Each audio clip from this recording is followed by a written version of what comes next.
Good morning.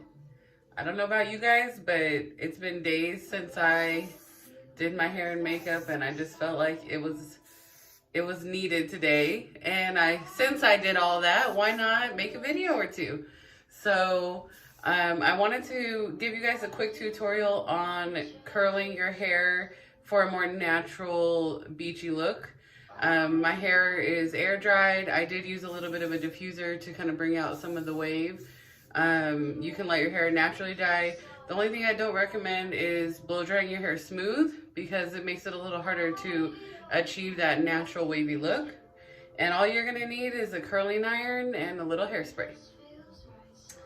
So what I'm gonna do is I'm just gonna take a small chunk of hair here and I'm gonna wrap it around my barrel, and as I wrap it, I'm going to kind of inch down the hair and let it go quickly. So it's just gonna give me a soft, natural curl. If you like your ends to kind of stick out a little bit, which is how I like my hair to look, what you wanna do at the very end, it's a little harder with short hair, but it can be done, is as you kind of clamp your curling iron down, pull out as well, and you will get a little bit of a straighter end that way.